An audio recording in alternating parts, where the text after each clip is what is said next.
Good morning, good afternoon, good evening. We're back again and we are reviewing the Norton Commando. Look at this little puppy. I'm going to be telling you my thoughts on this beautiful bike.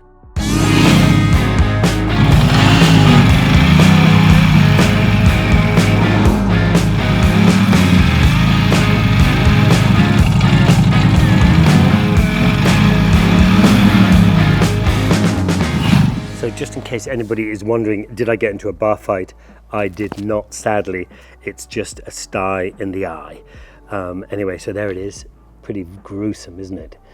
Anyway, more important stuff, the Norton. So a few facts. Norton turns 125 this year. It has had 13 owners since 1898. So it's been a busy brand.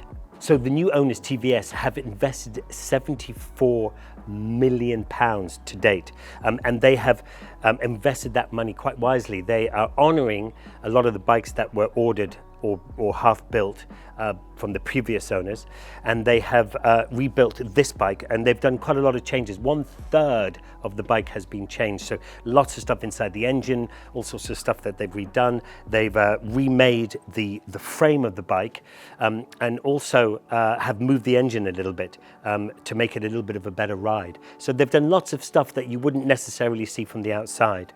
Okay, so this is the Norton Commando. This is the 961 SP. This is the top of the range one. It comes in black or silver, so you can choose your color. And this one comes out at around £19,000. You can get the standard one, which doesn't have the Olens, which comes in at around £17,000. So it's a little high in price, but I think they're banking on the fact that it's a Norton and it's all hand built and it's built in this country. Okay, so this one is the Commando with the flat bars. You can also get the one Cafe Racer, the one with the clip-ons down here as well.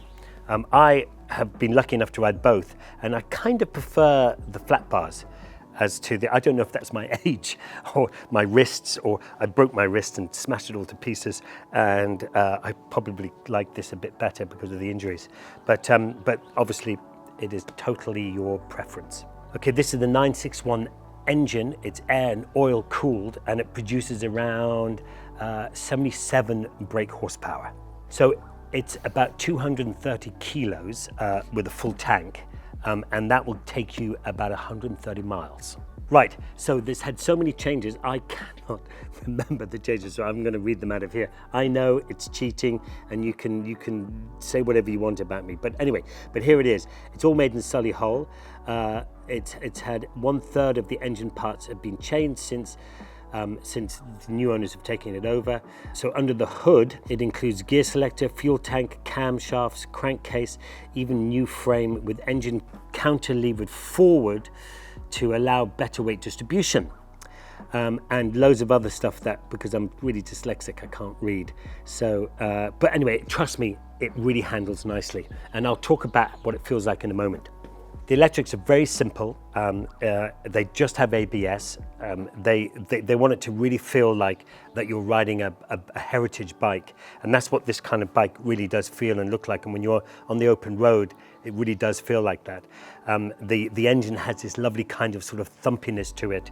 The exhausts give a really nice feel to it. And when you're riding along and you're sitting on it and you're going through those swoopy turns, and you've got that rev range, anything above sort of 4,500-5,000 revs, she really comes alive. And with the Olens and the Brembo brakes, it really gives you that feeling. And I suppose if you're somebody who likes that kind of heritage look, who likes something that is beautifully built, that is built in Britain, that is handmade, I think you're really going to get on with this bike. It really does perform beautifully on that typically British country road. As I said, it's a really nice bike to ride. It gives you that old school kind of feeling about the whole thing.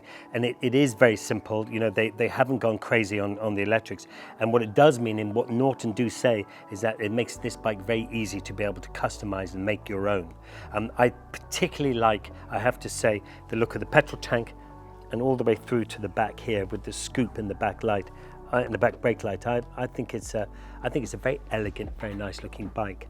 So with the 77 brake horsepower, as always when you're on a motorbike, sometimes you think, oh, I would love a little bit more power.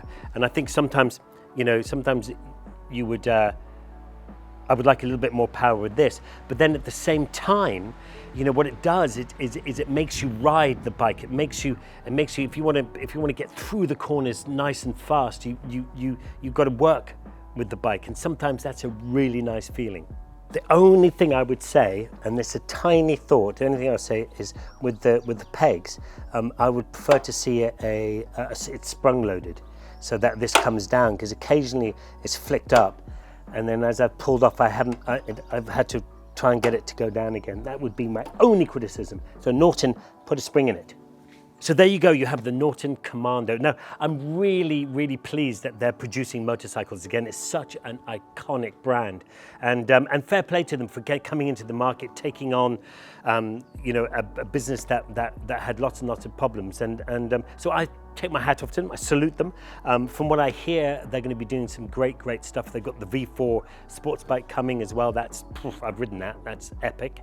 Anyway, I hope you enjoyed the video, and always on the YouTube channels, please tell your friends, and even the people you don't like, tell them to subscribe. And you press all the buttons that you have to, and I will see you next time. Thank you very much for watching.